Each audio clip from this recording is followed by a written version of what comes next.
So I don't know if you heard, but Pete Davidson was in Omaha, and there was a heckler that was so bad that the comedian Pete Davidson had to end his show early. And my first question was, how did Robert Rose get in Omaha? That's a sentence that I thought no one would ever say. Pete Davidson was in Omaha and got heckled. That is a sentence that all those words I use frequently, but that is not something, here's the thing. I love me some Warren Buffett. So I was in town to see Warren, and I thought, and you just happened to catch, you want to catch the Pete Davidson. Go see a comedy show and see Pete Davidson, who, I can't stand. Have you ever been to Omaha? Be honest. I have totally been to Omaha. Have you really? Absolutely. Love Omaha. You lived to tell the tale. I did.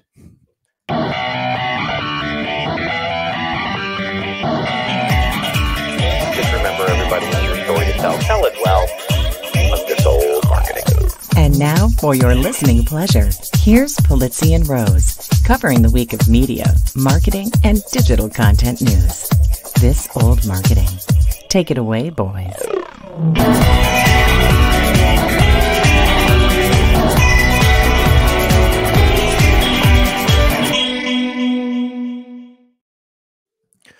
Well, hello, friends.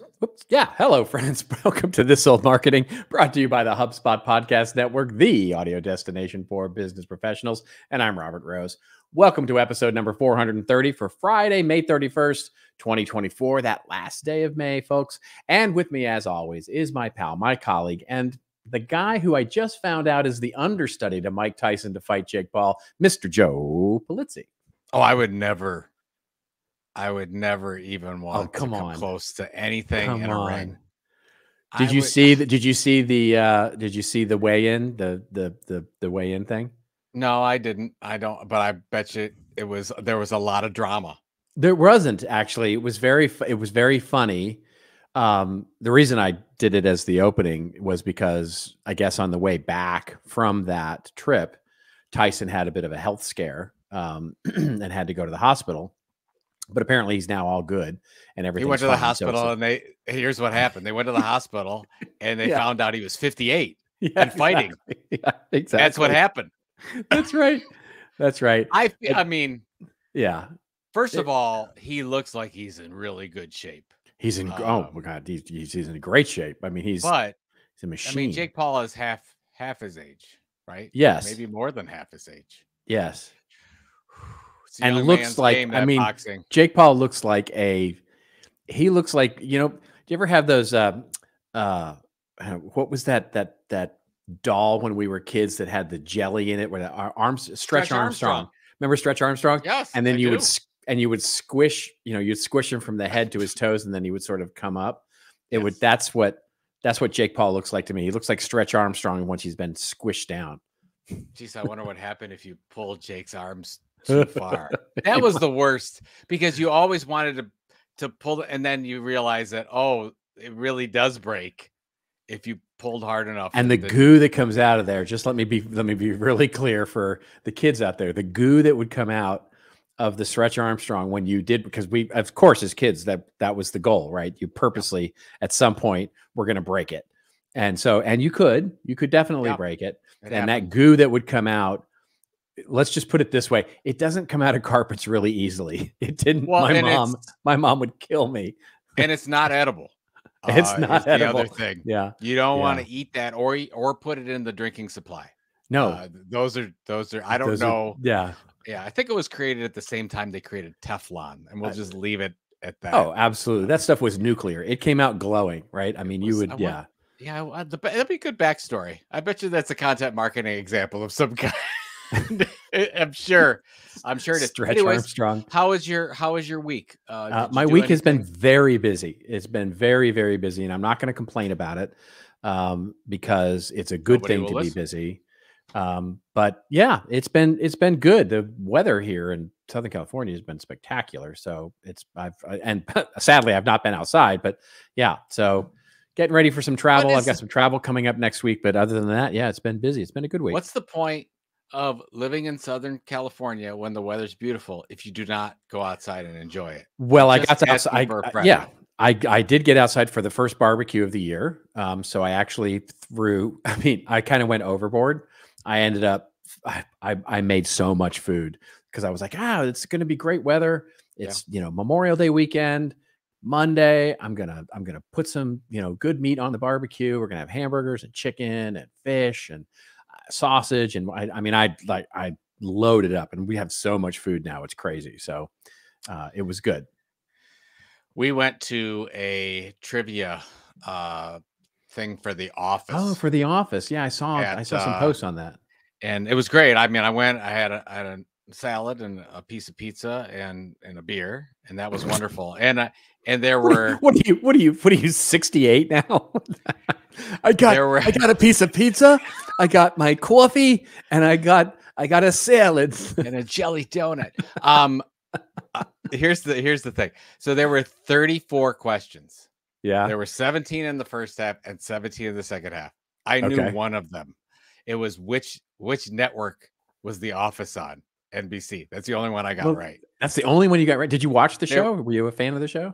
I've watched maybe 6 or 7 episodes. Okay. Now, everyone else there had watched the show 7 or 8 times all the way through. Right. Backwards, forwards, sideways. 9 seasons or whatever there were. I don't know. I think there were 9 seasons. They talked about it yesterday. First of all, that's amazing that I'm not saying it's a waste of time, because it's not, because you could win. There were 5 teams that got all the questions right, and they were very obscure questions.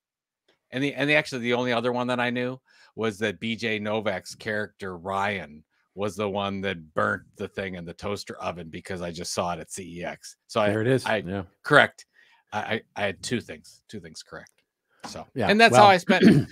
But the salad was excellent, and the pizza was done just right, and the beer was splendid. I had a nice wheat beer, and it was very refreshing. Nice wheat beer, very refreshing. Oh, I like. Do you like wheat beers? Wheat beers are. I do like wheat beers. Yeah, no, I'm a fan.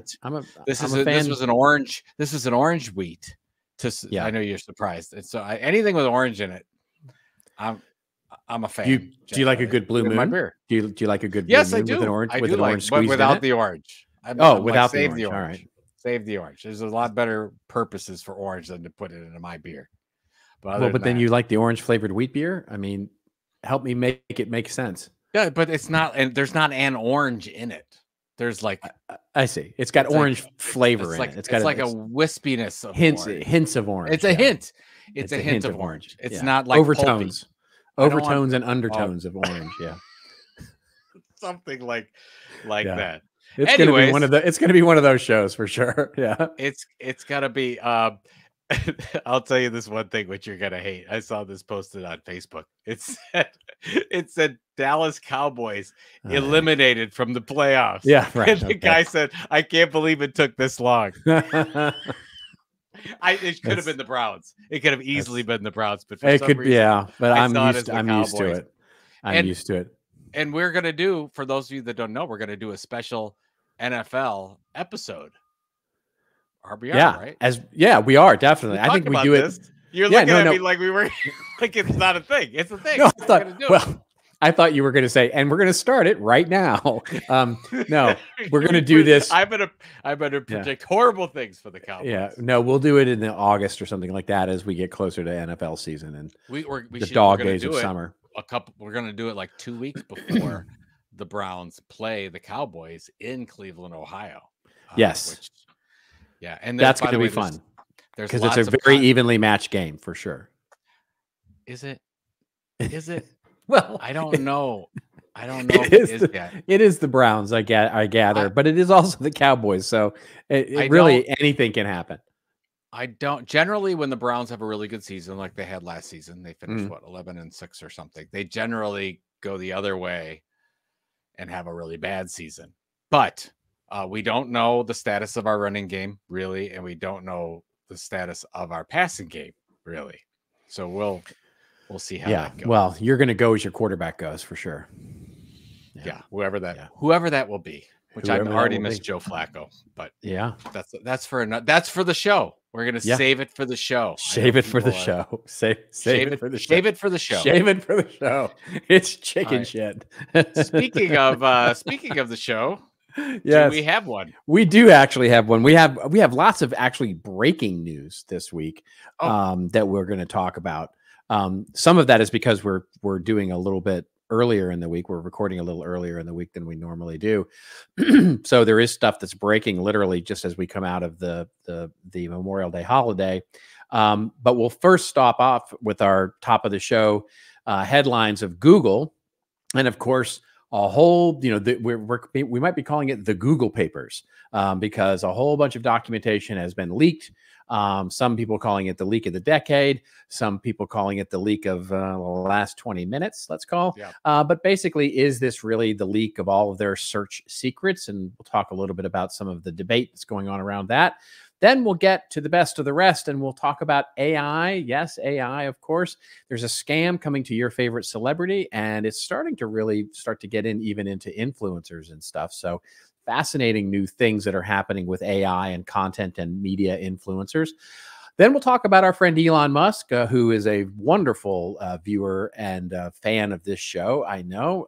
So Elon has raised $6 billion. That's billion with a B for his XAI platform to compete with OpenAI. So we'll talk a little bit about the implications of that. As, by the way, OpenAI announces yet more partnerships with media companies, including Vox and The Atlantic. So talk a little bit about the implications of what's going on in that space. And then we'll get to the Harvard Business Review. And they have discovered, amazingly, that this thing called content creators exist. And there's a whole article that calls them maybe nano influencers. Nano influencers. You have micro influencers, you have macro influencers, and now you have nano under the electron microscope. What's smaller than a nano? I think it would be, you got micro, then nano, then there is another one, and I can't remember what it is off the top of my head. I'll look it up while you're on some long tangent. And then we'll get I'll look it up on the part of the show where I don't listen to you, which is most of it. That's right. So we'll get to our hits and misses. Of course, I'm going to talk a little bit about Cheez-Its, which happens to be one of my favorite snacks and also a big win in their marketing campaign. Joe's going to talk a little bit about, content marketing and a content marketing example that he finds wonderful. And then we'll get to some commentary, our rants and raves, where I'm going to talk a little bit about how, it's an article in Ad Age, and it talks about why marketers are starting to take over agency reviews and how we are reviewing and what's going on in the world of agencies and fractional marketing people. And I sort of am living that, so I can talk a little bit about it. And Joe is going to talk about GaryVee. GaryVee again. Again with GaryVee. He's got a little bit of a man crush on Gary. And so he's going to talk about his commencement speech that he gave and talk about some of the things that he said. So, and by the way, I reached out to Gary about the book thing, and he immediately did not get back to me. Yeah. Yes. So I'm still waiting because I wanted to know from last week, because we talked about why he didn't sell direct. And I know why, because he was publisher. You've met him before. You know yes, him. Yes. I met him a couple times. Yeah. I know him in the early days. He did an interview for my blog, but we DM'd a couple times in the heyday of the NFT craziness, because we were sharing NFT that's right. stories. You bought one of those crazy things. I did. I bought a VFriend. Yeah, I bought a VFriend. That's right. That's it's worth, I don't know, 2% of what I paid for it, something like that, but still very valuable to me personally. There it is. I hold it close to my heart. If my digital wallet is close to my heart, that is. I went and looked at one of my, I have like 3 NFTs, and I literally last week went and I was like, I wonder what's going on with those things. So I logged into OpenSea to look at my NFT with the famous one that I talked about on the show that I bought was the Mona Lisa with a Dogecoin in her lap. And so still love the art. The art is so funny and ironic and just great. And it's still worth exactly what I paid for it, which is funny. That's awesome. But not when you consider I paid like $20 for it. So Yeah, it's But that's better than most. Like it held its value. It made me giggle because it's actually held its value as an art NFT. So I got that going for me anyway. Yeah, I have a few. I would say probably 10% of the NFTs that I purchased are more valuable, and 90% are less valuable. All right, but it hasn't been all. It hasn't been all bad. I was experimenting with the different forms for a while and got into it. And and I got it. And by the way, still a big believer. I still believe in digital assets. I really believe that there's a there, especially when it comes to digital art. Sure, it'll come right after Apple buys Disney, I'm sure. So well, then I'm really excited now if that's the case, because that's happening. Yeah. Okay. All right. Let's get to our show here and our first story, which is going to come to us courtesy breaking from our friend Rand Fishkin, who both of us do know. Both of us know Rand pretty well. We had dinner with Rand. Yeah, we did. We did. I think, didn't he yell at us for like an hour of that dinner? No, I don't remember him yelling, but it's funny that you do. Well, Rand doesn't yell. First of all, first and foremost, very kind, gentle. He's a very quiet, very kind man. He's a good he's a good dude. Yeah. So anyway, on his site, his new company, SparkToro, and of course, Rand, one of the OGs in the SEO movement. He basically released a blog post called "An Anonymous Source Shared Thousands of Leaked Google Search API Documents with Me, and everybody in SEO should see them." And everybody in SEO did, and subsequently wrote an article. So you'll find lots of different publications, including The Verge and Search Engine Journal and all the SEO magazines who have covered this. But basically, the article, as Rand wrote, it says, "On Sunday, I received," that's Sunday, literally 4 days ago, Sunday, "received an email from a person claiming to have access to a massive leak of API documentation from inside Google's search division. The email further claimed that these leaked documents were confirmed as authentic by ex-Google employees and that those ex-employees and others had shared additional private information about Google's search operations. Many of their claims directly contradict public statements made by Googlers over the years.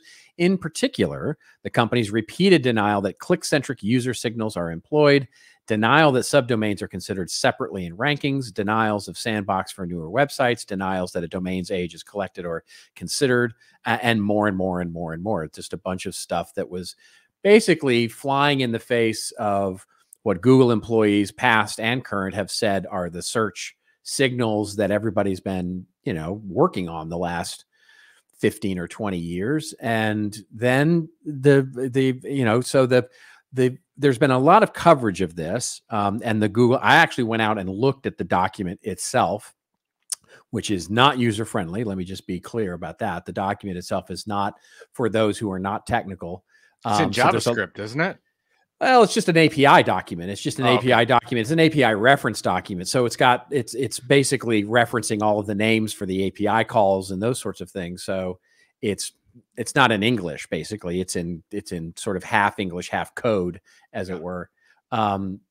So what I did was I took the document, ran it through Google Gemini, and I said, "Tell me what this says." So, which is pretty funny. Yeah. And it didn't say it. It came back and said, "This is a Google API document that seems to describe how their search engine works." That's basically what Gemini came back with. It's like, that's kind of useless. I wanted some juicy stuff. Figure it out for yourself. Yeah, that's basically what it said. You cheater. You're a cheater. Yeah. So in any event, some other publications have come out and said, "Whoa, maybe hold your horses on this.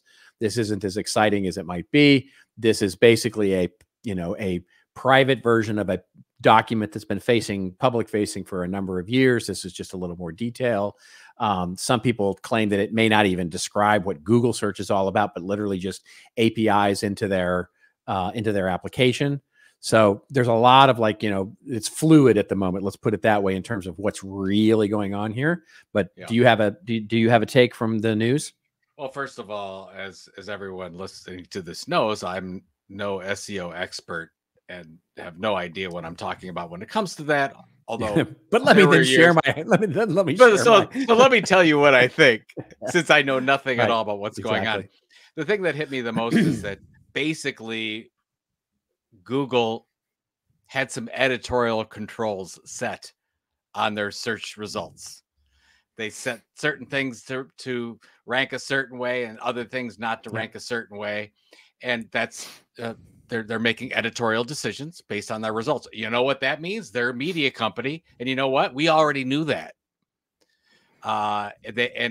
They would use the guise of, oh, we have this algorithm that we follow, and we shouldn't be considered a media company because there's no editorial decisions being made. This is just how it works.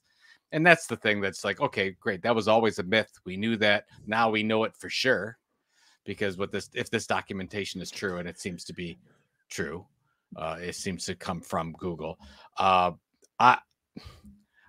Is there a there? Does this even matter? I'm asking you, because so to your point, one of the things that's not getting talked about a lot, but actually is, I read a bunch of the analyses of the document. Two things that I think actually are the most interesting news get to exactly what you just said. What the one is that and I don't know, shame on me for not knowing this. This is probably common knowledge for SEO experts and even generally digital marketers, but they have what they call quality raters, which are people that they hire. These are all freelancers. It's a whole network that they call quality raters of people who they hire to rate content on searches. And so the idea is that they're rating this content for Google to get insight into what quality content is. The key is that one of the analysis seems to indicate that these quality raters are a strong signal for Google to rank content with. The other thing that is also claimed in one of these analyses is that Google is clearly creating safe lists. So they've got one on COVID-19. They've got one on a couple of other topics where they're deranking or prioritizing results based on these safe lists. Sure. And so both of those get to your point, which I think is, if there's a story here, and I don't think there's much of one here. I got it. I mean, this is a little, it feels a little bit like AntennaGate back in the 2007 when iPhone came out with their iPhone 4 and everybody's like, oh, it's a conspiracy. The antenna doesn't work and they want you to buy the new version. It's like, no, they just had a couple, the Verizon sucks or whatever. Right. But this I think is akin to that. But if there is one, it's in this idea that Google is actually editorializing its ranking. It's using humans to actually editorialize and filter searches based on that. And that's the bigger story. The bigger story is that if they're truly using humans to rank as well as to create safe lists, they are editorializing search results, and they are all in for what we've known, as you said, for years, that they're a media company. Well, and then just to give it a little bit more context, the examples that Rand uses is, I think, one from COVID information, and the other one was from election information, where they would whitelist certain ones and tag it that way, right? So that certain things would show up over things that they deemed not credible content. Yes. So it's funny, like when Rand says, because somebody's out there saying that certain results aren't being shown and the election is rigged. You're having an organization, Google, right or wrong, they're making an editorial decision to show some things and not show others. So it's just interesting. So where do we go? Where do we go from here? I think this is a much ado. I think this will be headlines unless something comes out, because as of recording this, Google hasn't confirmed or denied that these are real. They ex-Googlers who have looked at it seem to say, yeah, it looks like Google stuff. So whether or not this is like, if they're smart, and Google is smart when it comes to this stuff, they won't ever comment on this. They won't say whether this is actually the metaphor that I use. I wrote an article about this for CMI, but the metaphor I use, it's like, this is a little bit like finding out what the secret ingredients are of Coca-Cola, but not understanding any of the quantities, right? You don't know what the quantities are. So it's like, you know what goes in, but you don't know how much. It doesn't really help you make Coca-Cola. It just helps you understand what's in there by doing sort of a reverse reduction, or deduction, I guess it would be, of what's in there. So I think this goes away very, very quickly as any sort of important news, unless something comes out like they admit to it, or they, there's some big thing that comes out. But the ones that are calling it sort of the revelation of the century, or the debacle, or, oh, it's as crazy as WikiLeaks, it's like, no, it's not. Maybe we're just too cynical, because we expect a company that size to do evil. I mean, were I conspiracy theory minded, I would suggest that this is an attempt. This might have been done purposely to distract from the DOJ investigation that's going on right now into all of these things. So to sort of, I didn't pick that up. I wouldn't necessarily go there either, because I think it doesn't really work from a PR perspective, from a strategy perspective. I don't think it works, but it's, the timing certainly seems interesting to me. But now it's going to be the title of this podcast. There you go. And we're going to, we were talking before the show. It's like, you know what we should do to get more listeners? Just say stuff that's completely wrong. Just say crazy shit. Yeah. That's what you said. And I said, well, how is that different than what we normally do? And you were vehemently disagreed with that comment. That's right. You stand for truth. I stand for truth. You can't handle the truth. All right. What else we got? Yeah, let's move on really quickly here. So our next story that we'll cover really quickly here, before we pay some bills, will be, there's an AI scam coming to your favorite celebrity. This coming courtesy of Axios, which is a really good news organization. They do a good and the article opens up by saying celebrities, journalists, public figures are all warning fans not to trust seemingly authentic videos and posts of them endorsing wellness products on social media, since so many of these images have been manipulated using AI. The wellness business has always been a breeding ground for online scams, and AI is supercharging the problem. Jennifer Lopez over the weekend told Variety that ads being circulated make it seem like she was selling a skincare product that are actually AI-made frauds, and she knows nothing about the products.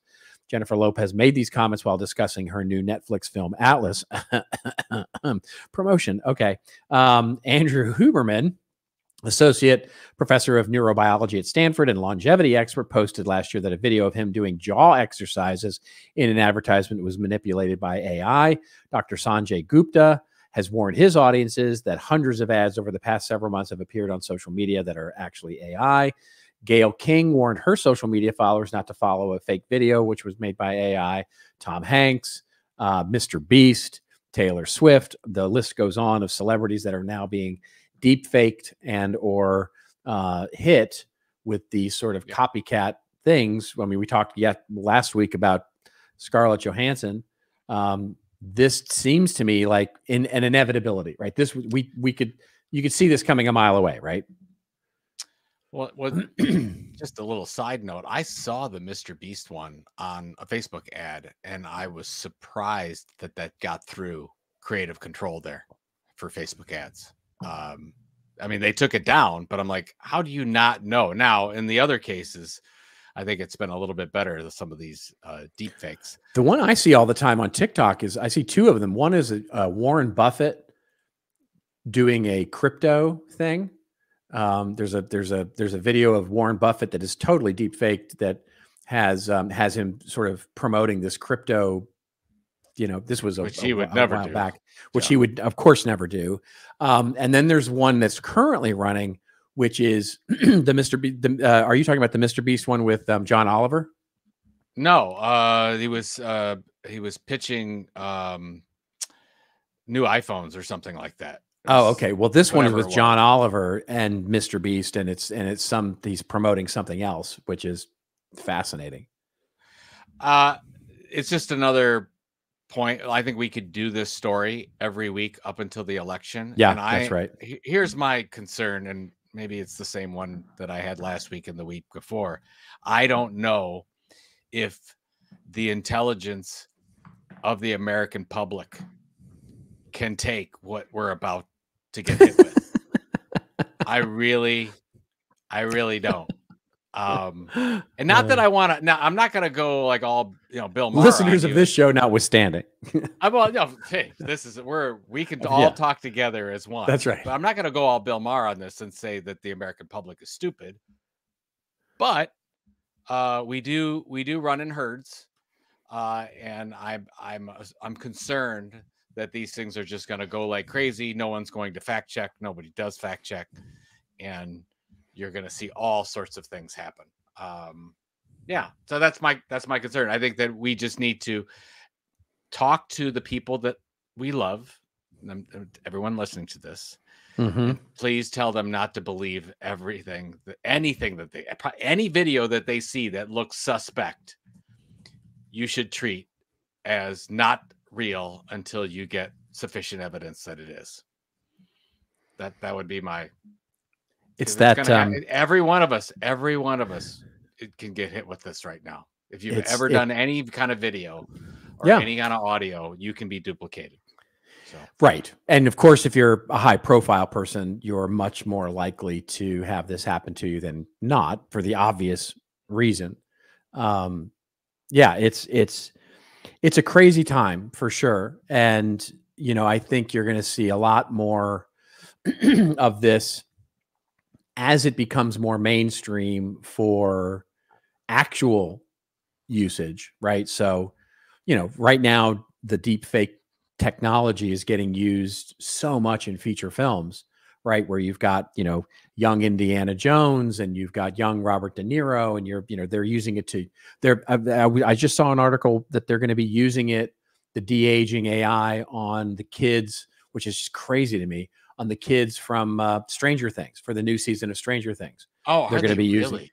Yeah, they're going to be using some de-aging on that. Now that may be because they're going to do a callback or they're going to do a flashback, and they need to. Well, those kids are 33 years old now, they are. That's the thing. It's got to be very tough to show that 33-year-old as a 14-year-old, which is like every 80s teenage movie that we ever grew up with, where all the actors in there were like in their mid 30s playing a 17-year-old, it's like James Spader playing a 17-year-old and he was like in his mid 30s. Anyway. Well, he's still doing that. But anyways. Yeah. I think this is going to be a big, when you were talking, it reminded me very much of the Men in Black quote where he says, Will Smith is talking to him on the bench, and he goes, people will figure it out. People are smart. They can handle this. And he goes, no, a person is smart. People are dumb, panicky, dangerous animals, and you know it. Oh, that's a great. Yeah, you're right. We get, anyways, it should be fun. I'm really excited about what's going to happen, which means I most likely will not be in the United States. I've heard this. Happens. Yeah. You've said this before. You should buy land in Wyoming. Yeah.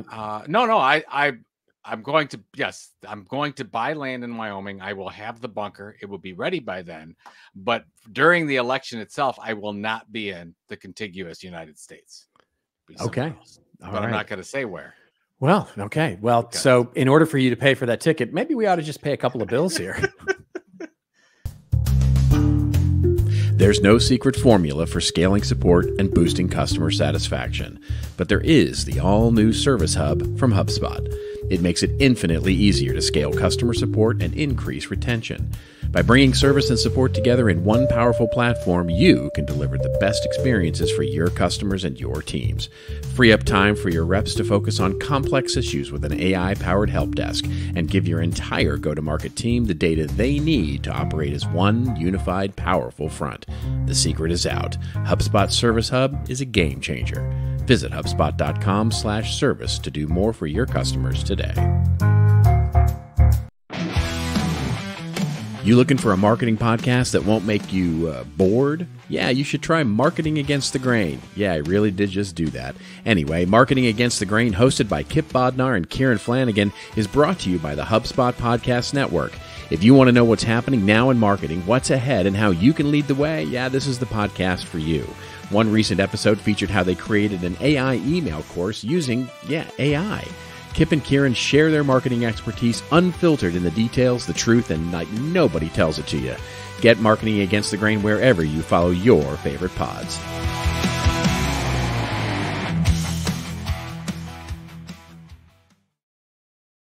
Speaking of, you had a very low voice in that first one, by the way. You like very serious low voice. Well, you gotta match the tone. You did. You matched. Speaking of HubSpot, did you see?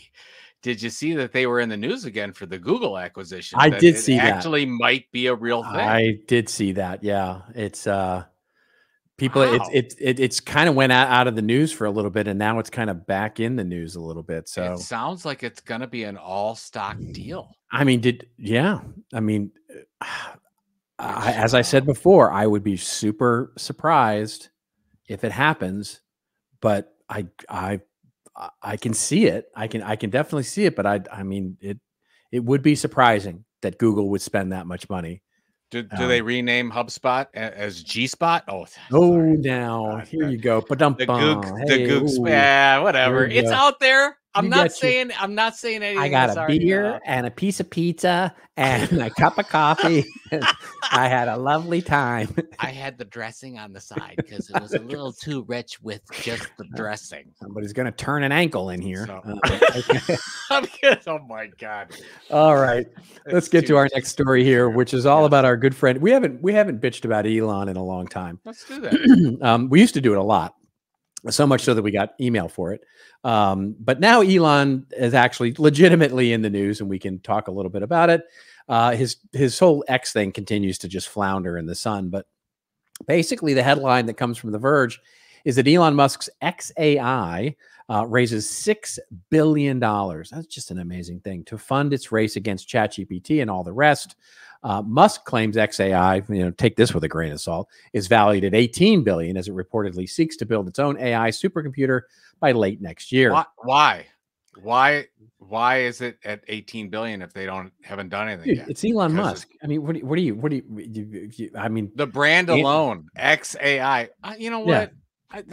Yeah. Why all the X stuff? And why is everything? You see, he was pitching on Twitter about the X phone. And want to know how many iPhone users would move over to the X phone. And he had a picture of an iPhone, what it looked like with an X instead of the Apple. Right. Exactly. Yeah. Anyways, I'm sorry to interrupt. Yeah. I'm just like, no, I used to like the letter X, but now I don't anymore. Yeah. It's so far, XAI has launched Grok, a supposedly edgier version of OpenAI's ChatGPT. I just love that. Supposedly edgier version of OpenAI's ChatGPT available via X, formerly known as Twitter, of course, where the chatbot is currently only available to X Premium subscribers. Funding in this round came from several sources, including Andreessen Horowitz, of course, duh. They fund everything in AI, it seems. Sequoia Capital, Saudi Arabian Prince Al-Walid bin Talal. Last year, a filing with the Securities and Exchange Commission showed that XAI was looking to raise up to $1 billion in equity investments. And a few months ago, the Financial Times reported it was seeking up to $6 billion. Musk denied that report at the time. The hardware capable of powering AI is pretty pricey with NVIDIA's upcoming. Did you see NVIDIA's stock? As of this, it's like at 1150 or something like that. 1150. Yeah, it is crazy. Good thing you bought it at $10.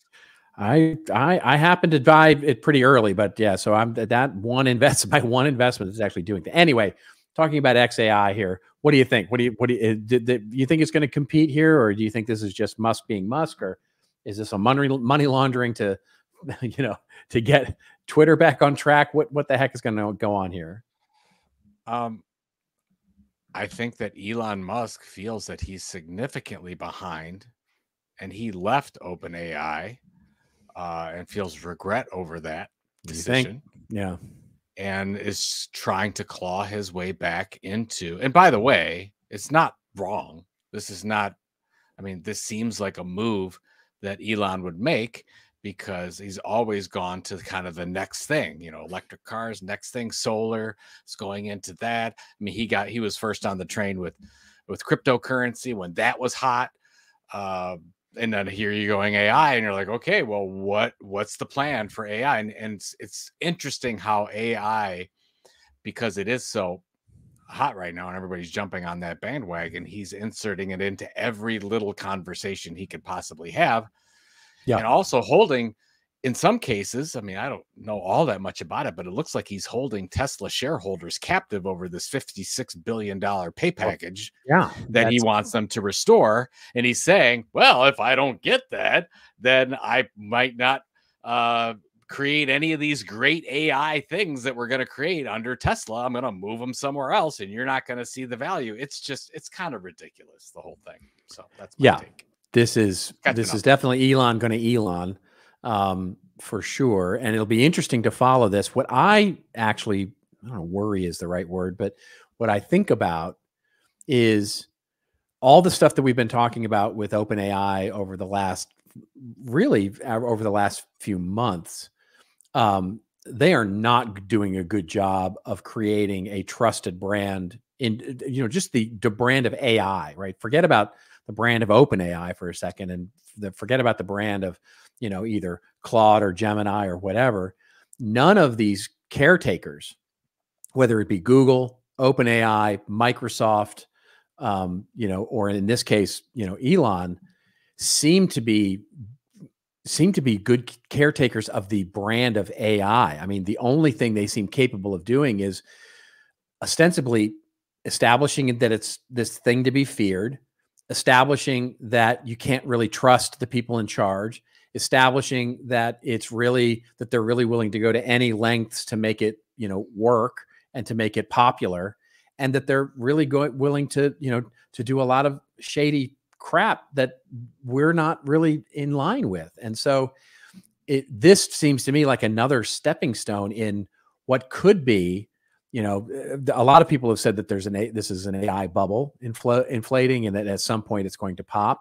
I think in large part, if it does pop, it could be because just none of these companies have come across with AI as sort of this is why this is good for you.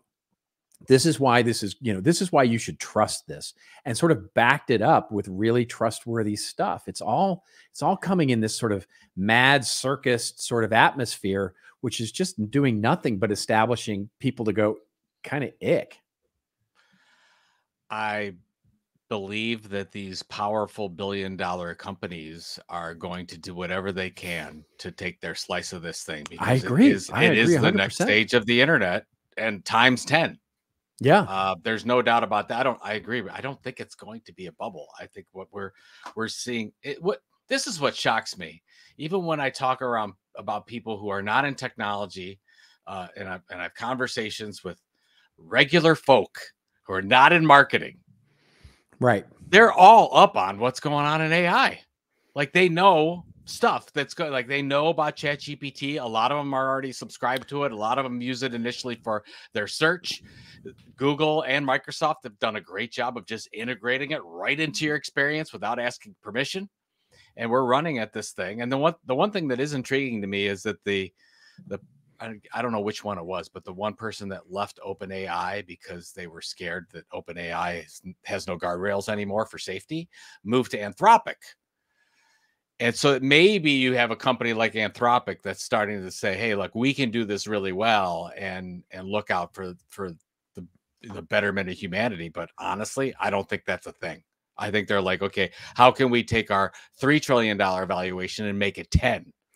Well, that's it, right? I mean, so that seems to be this. I mean, you remember in the early days of the internet, let's call it 1997, 1998, 1999, right? Yeah. Even in there, where there was so much scammy stuff going on that the internet itself got a bit of a black eye, right? I can remember distinctly having conversations with my parents or friends of my parents who really didn't get this whole internet thing and really didn't understand it and all that kind of stuff. And I would say, oh, I work for an internet company. And they would be like, oh, isn't that all just a bunch of scams and sort of, just like the shady side of everything. It was all, the brand of the internet did not have a good sort of luster to it until well into the 2000s, when it became sort of just a standard sort of functional piece of what we all did. But the early days of the internet, it wasn't, it was like that's where you go porn, right? And that's where you go do all this sort of shady stuff and the scams, and it's putting people out of business and all that. It was really a weird time. And we're going through a very similar time now, I think, with AI. Yeah, 2001, 2 was when, you saw, what had happened when the globe.com and Yeah. At Home and Excited Home, they went public and they had these huge valuations, and then they just got chopped off, and regular investors had to pay for it. And we thought there was nothing there. Right. And then going back, then emerged Amazon and eBay and all the legitimate businesses. But yes, it is interesting how that. Yeah. I don't know. But I think if you tell somebody that you work in AI today, I don't think it was like when you said it's you different. Worked in the internet. I think 100%. Yeah, 100%. I agree with you. Yeah, still it's pretty shiny when it comes to that. That's right. It's cool, right? It's super cool, right? It's like working in the entertainment business, or you basically, if you work for an AI company, it's you're cutting edge, right? So all of that. Well, I pleaded. So here's the important thing about knowing somebody in AI. I pleaded with Paul Raitzer from the Marketing AI Institute, and I said, "Would you please text me when you leave town or when you're going away for a while? Like, let me know, because he'll know. He'll know when the stuff's going down, and like we all got to go run." There you go. I want to know. Right. I mean, that's why almost all AI executives are preppers, because they've done the contingencies in their head. And they know what did what word did you say? They're preppers. Okay. All right. Like they're preparing for like end of world scenarios. Okay. That sounds like a different word altogether, but yeah. All right. Oh, no, it's absolutely a thing. Like do research if you want to. I've totally done research. Along with my bunker research, I've done research on who's buying and like when you put in the bunker and how you do it and the whole thing. And man, it's crazy. And I don't want to start conspiracy theories, but yeah, that part is true. AI folks, for the most part, they have preppers. They have their water and canned goods and armament. It's The Last of Us. It's just like we're right out of The Last of Us, waiting for the zombie apocalypse. Only it's going to be an AI apocalypse. No zombies. Yeah. But hey, by the way, did you see Jennifer Lopez's new movie Atlas? No. Did you see this on Netflix? No. Is it good? I watched part of it. Okay. But the whole, I'm not giving anything away. That's the whole thing. The whole thing is that the AI robot is trying to kill off humanity. Oh my God. Well, there's so many of those movies now. There's but this is the latest one. Plus, it's Jennifer Lopez. Yeah. So. I just finished 3 Body Problem. I get it. It's like I watched the 3 Body Problem. I'm one of the very few who's like, okay, I get it, but like, let's move along, people. Like, it's just like, it's so boring. All right. One of the things that we definitely should tag onto this story is the fact that while we're talking and Elon's getting $6 billion to fund his new thing, OpenAI continues to make deals. They made a deal coming to us courtesy of Axios. Again, they made a deal with the Vox Media as well as the Atlantic, penning new deals that they've, we talked last week about them doing this. They just seem to be falling like dominoes now, where media company after media company is starting to just fall in line with OpenAI. We called this, didn't we? We talked about this. Oh, totally. Absolutely. Totally. And so this is just yet more. I can't tell. Can you tell if do you think these are exclusive deals? In other words, they're only allowing their company to get their content to be used in the OpenAI learning model? Or is this just basically a licensing deal that theoretically Gemini would also sign up with, and that others would also sign up with? Yes, I do not. I'm almost positive they're not exclusive deals. They all seem to be opening their content so that their AI bots can use it for training purposes. Right. That seems to be the case. And by the way, then you're like, okay, well, why are they doing that? They're doing it because, one, it's free money. It's like totally goes right to the bottom line. They can do that. But the second thing is that they want their content part of whatever is going to be the content truth coming out. You don't want that to be excluded. And we talked about that with, New York Times has a decision. Do I want to be part of that or not? And there's a risk to both. But on the one side, the risk, the other side is, well, I get lots of money though. So don't I? Right. Don't I want to do that? And with publishers' business models, for the most part, outside of the New York Times, most every other one is struggling today. You wonder, it makes you wonder if there's a business for small and medium-sized media companies, including, by the way, influencers who have been around and have a relatively large, a few books under their belt, a corpus of content that is actually meaningfully large. They've been blogging for 12 years, or there's a really a meaningful set. If that's an opportunity to go, at some point, does someone like an OpenAI or one of the others sort of open up a marketplace to say, hey, if you want us to look at your content and value it, and for licensing for LLMs, we can do that. So it's, they're not necessarily 7- and 8-figure deals, but they might be, they might be 6-figure deals. They might be 5-figure deals. I've actually had a couple conversations with people about that same thing, but we talked about the fact that you would need to put some kind of a consortium together to get enough content that it actually would be sizable enough to get fair enough. Yeah, because that's the thing. That's why OpenAI is going to, because they have mounds and mounds and mounds of archive content that they can take and use. So if you and I and we got together 200 other creators, and then we've got okay, now we've got something and we can use that as leverage. But if you've got a business, like if you're a big business, say like your IBM or a Deloitte or a big consulting firm where you do have mounds and mounds of leadership content that's very niche oriented and that would provide the basis for a good LLM. I wonder if there's a monetization scheme there for licensing content to an LLM that could be used for private purposes. In other words, you sell the McKinsey LLM, right? Or you sell the IBM LLM, right? Something like that. That's interesting. Yeah, boy, I think the new media models here are going to get really interesting. Yeah, it's just going to, at some point, to your point, it's going to move beyond just licensing. There's going to be other opportunities. Yeah, access to it, et cetera, et cetera. Yeah. Yep. All right, moving on here. The Harvard Business Review, very quickly. Actually, you know what? We're going to skip that. We're going to go right to our hits and misses. We're going to go right to the TLDR on that is that Harvard Business Review just found this word content creators, content creator, whatever it is, and now it's a thing. Yeah, and they've discovered it. Yeah, they've discovered it for us. There's 40 million creators that are monetizing their at least 1,000 followers. That's right. So you can, that's your choice these days. You can come and listen to This Old Marketing and be way ahead of everybody else, including the Harvard Business Review. That's the lesson here. Okay. Hits and misses, where Joe and I talk a little bit about a big hit in marketing over the previous week, or someone who failed or was a big miss when it came to marketing. Do you want me to go first? Do you want to go first? Yeah, go ahead. Go ahead. Okay, I'll go first. So mine is Cheez-Its. It's a campaign. Campaign is probably the wrong word. An activation that they did in upstate New York. You can Google this and find it. There's not really a good article about it. There's a couple of little blurbs about it, but basically what Cheez-Its did was they created a restaurant up in upstate New York, and they created this restaurant that was all based on Cheez-Its food, right? So they had Cheez-Its chicken tenders, they had Cheez-Its cheeseburger, Cheez-Its milkshake, they had, all these things within this sort of, and the orange lights are all there on the restaurant. You can see in the photos.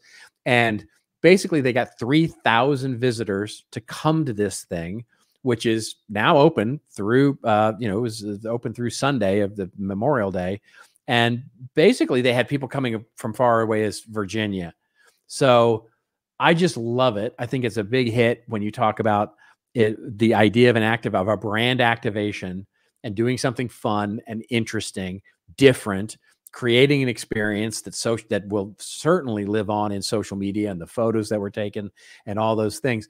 And it's just such a great example of how brands can use the physical space and the technology and the ability to stand these things up really quickly and just take over a restaurant and you don't have to do anything that disruptive. I mean, look, it's a cheeseburger, right? But you just call it the Cheez-Its cheeseburger and you add a little Cheez-Its flavor to it and it becomes a thing.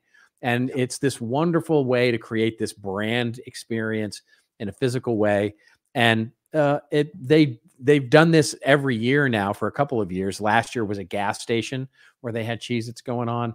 This year it's a restaurant, and I just think it's a wonderful hit and sort of a fun, creative thing to do. And hats off to them for doing it. That's great. I love that. My hit is not too dissimilar, and I want to put this up on the screen so you can see it. But this is a home appliance sales and service. It's a appliance store out of Avon and Brunswick, which are just outside of Cleveland, Ohio. And you'll recognize this because there's some big brands that did this in the past. But what they did is they sell appliances. They decided, how do we get more people into the store? And they started on May 9th here. They have a small plates cooking class that they did. So they started doing cooking classes and using their appliances and doing these kinds of things. They did drinks and they did desserts, and they've got these going on and on and on. And I'm just like, you don't have to do the big content marketing thing. Sometimes you just do something that, and the people want to get these, get together with other people. They like unique experiences. We talked about it on the show for a long time that physical experiences are a big opportunity, I think, with a lot of brands. So here's an appliance organization, the appliance company that's competing with the Best Buys out there. They're competing with Amazon and Walmart, and they're like, how do we stay relevant? Let's do these in-person events in our store. And they seem to be selling out and doing quite well. So just hats off to them. Small little business doing what they can, getting people together over something fun and valuable. There you go. We talked about this. I want to say it's so funny when I can go, what was it, 10 years ago? It was Williams-Sonoma. Yeah. Williams-Sonoma. Yeah. Williams-Sonoma used to have their cooking classes, and the comment from the marketing team there was, it wasn't the classes that brought people in, it was the smell. People, they would purposely leave all the doors open and do these cooking classes where they would let the smell go out into the mall, and that would bring people into the store to find out what's going on. And they would see these cooking classes and, of course, then shop. So it became sort of this fun experience that they would have where you could sign up for the cooking class and go in and get your cooking class. But it was really sort of also just the fact that the event was happening, that people would gather in the store. Also, too, we talk about, moats in our, content approach, if you will. And we're competing with everything online. But when you look at things like print and in-person events, which a lot of people just won't do because there's a little bit extra cost involved and a little bit extra time involved, there's an opportunity to do these things and without the competition that you normally have. So yeah, definitely. There you go. All right. Well, now let's get to our rants and raves, where Joe and I go off on a little bit of a rant or a little bit of a rave that basically, well, it makes us feel like we've got punched in the face by Mike Tyson, or that we had to get into the ring with. Would you fight Jake Paul? No. Like, if the money was so big, would you fight Jake Paul? No, I really believe that it would alter me in a way mentally that I could not come back from. Really? If I was really hit with a full-on punch from Jake Paul or Mike Tyson, for that matter. Any of them. I don't think I could do it. But you would do it? You'd take a punch? Millions of dollars? I might get in the ring with him for $1 million or plus dollars. There's more downside than upside. Is it though? I mean, that's a great question. Great. Yeah. Oh, wait, you're a vegetable, but you're a millionaire now. I'm gonna be a vegetable. They got gloves on for. I mean, it's like, it's not gonna. I'm gonna wear a helmet. Gonna wear. He's gonna wear a helmet. Apparently, he's gonna wear. Anyway, all right. I'm not gonna do it. Have you seen Jake? Well, nobody's offering $1 million for me anyway. Jake Paul is a formidable opponent. I'm not saying that he's not. To be clear, I'm not saying that he's not a good boxer, because by all accounts, and I'm not a boxing aficionado, but by all accounts, he's a fine boxer. He's, the conventional wisdom seems to be he's not Mike Tyson ever, not even close to Mike Tyson in his prime. And so that's the reason it's even questionable about who might win. But but he's a fine boxer. He's a fine boxer. He's a better spokesperson. I mean, his energy drinks are going to sell over $1 billion this year. So there you go. Yeah, that's even more important. So, all right. There you go. All right. We're getting a rants and raves. Do you want to go first? Or do you want me to go first here? I have a very, very brief, I think my rant last week was on GaryVee, and I'm going to do a little bit of rave. We should have a little bit of hearts, little hearts going out, little hearts floating up. Hearts. little love, little Gary love V for heart. Gary V, Little little Gary Gary V V hearts. Yeah. Now, so Gary Vee did the commencement speech for the NYU Stern School of Business, and he posted it last week. And it's like 16 minutes long. I think it's worth watching. You and I talked about it.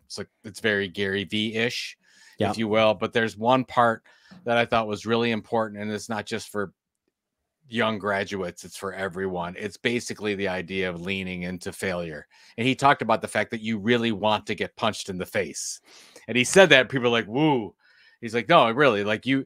And I think I thought of this because I know a couple of creators that have been working on some really, what they felt are some really important projects and haven't been able to launch because it's not quite right and it's not quite perfect. And they keep working on the thing and getting the branding down and getting and they never launch the thing. And you know what? We should, I'm one of those people that should want to strive to get that failure, get going. It may work, it may not work, but put yourself out there and see what happens. And I mean, Content Marketing Institute would have never happened if it wasn't for multiple failures. Those were strategic failures. And I want to see more strategic failures. The other thing, which is not a rant or rave, it's just a commentary. He made the comment and he said, when you live, to the graduates or 20, 21-year-olds, when you live your next 100 years. And everybody's like, next 100 years? He's like, yeah. You're going to live. Most of us are going to live to 120 years old. And that just got me thinking, like, wow. Like, he's probably right. It puts a new calculus on things for sure. Yeah. It's like, man, I want to be, let's go. Look at this. We could do all kinds of stuff. Yeah. So, anyways, yeah. You could be Joe in a restaurant with his slice of pizza and his little salad and his cup of coffee and his beer. And my orange fit beer, and he's always happy. You would. I mean, you would want to be there because of course, the bacon on the salad was just right. You can't get that in California. Yes, you can. Yes, you can. Yes, you can. If there's one thing in California that one can get, it's a good salad. It's a good salad. Of course, because that's all you don't eat. Good fresh vegetables and salad. There's more salad that's eaten in California than every other state. 100%. That's what I mean. That's my salad and hemp. Whenever I would, so when I was a kid, of course, I wanted to come out to California in the worst way, right? Because I went out when I was 15, came out here. And I fell in love with this place. And so I wouldn't shut up about how much I loved Los Angeles and wanted to come out and live in Southern California. And my dad would always say, you know, California, it's a bowl of cereal. And I'd say, okay, Dad, why is California a bowl of cereal? He says, what aren't flakes are nuts. So. Oh my God. Yeah. And you said thanks, and you remember that life lesson ever since. I do to this day. It's like, amazing. What aren't the ones that aren't flakes or nuts? Okay. Anyway, my commentary it's an article on Ad Age that we'll link to in the show notes, and I think it's fascinating. There's been a number of articles coming out of Ad Age covering the world of agencies and marketing consulting over the last couple of weeks. The one that I'll talk just briefly about that I would have talked about last week for other news items was the fact that the word agency is now actually starting to evolve out of what agencies are calling themselves, because I guess it's got a little bit of baggage to it these days. So the word agency so now marketing consulting firms are calling themselves, marketing accelerators or content studios or, marketing consultancy or, those sorts of things. There's no such thing anymore, quote unquote, as the ad agency or the marketing agency or the full service agency. Right. And what this article that I will link to in the show notes speaks to is that marketers are now starting to take over reviews. So in the world of agency selection, for some of you who work for larger organizations, you'll be familiar with this, that when you do an agency selection, like you're going to go through a review, you'll often hire a consultant to help you with that review. You'll often hire a consultant. I've done them as a consultant, and certainly I've been part of them on the agency side as well. And so you'll hire a consultant to help you select your new agency of record. Well, more and more what this article talks about is how that specialization is becoming so key because marketers are starting to take over their own selection process. but they're doing so not based on the breadth of an agency, but based on the specialization of the agencies. So this the stat that just came out of this article, which was fascinating to me, it says since the fourth quarter of 2023, about 95% of this one particular Mojo supermarkets, their new business opportunities have come directly from clients' marketing and brands division, which basically says they are looking at their internal teams and their marketing teams as the source of all strategy, media, creative, and content. And so this combination of in-housing marketing, which is becoming more and more a thing, is putting pressure on agencies to get very specific and niche about what it is they do. You know, we're a technology consultancy, we're a data consultancy, we're a, you know, content strategy, we are media, but, you know, it's very, you know, the breadth of full service agencies are starting to really, you know, go away, as it were, and get into this hyper specialization, which is starting to happen to fill gaps in marketing teams. And that's where it's really happening. And so you're starting to see a company where, you know, the trend even 6, 7, 8, 9 years ago was for you to have, you know, to jettison, because we want to put all of our eggs in the one agency's basket. So we're jettisoning all these small relationships to get to a bigger relationship, so we get discount and scale and all the sorts of things. Well, now it's the other way around. We're looking at lots of little relationships with agencies so that we can actually supplement these in-house teams that we're building. And it's causing a really interesting change in the way that reviews are getting done, because no longer they're not that complicated, right? They become very niche oriented projects. So I'm living this right now as a quote unquote fractional marketing leader, which is where I've sort of moved my business. And I just think it's a fascinating trend when you start to think about how me as a fractional marketing leader, and I have specialties. My specialty tends to be technology companies and media companies. And my specialty, as everybody on the show knows, seems to be content marketing.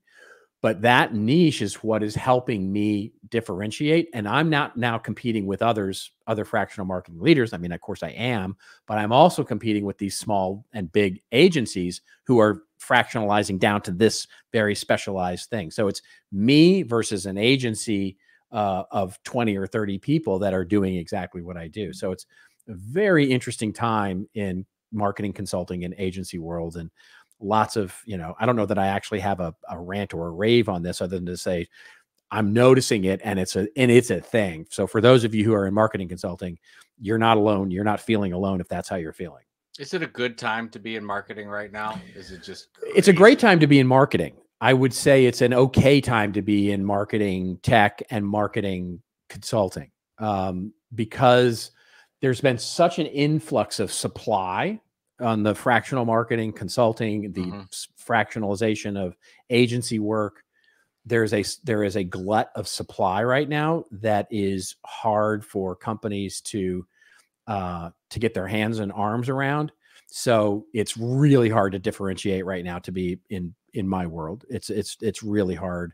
And the change fatigue is a real thing that's happened. It's a change fatigue over the course of the last 2 years is a real thing. Every agency right now is feeling it, and it's just starting to turn. It feels everybody I talk to in my business goes, yeah, it's starting, like it's turning, but it's slow. It's so slow. Yeah.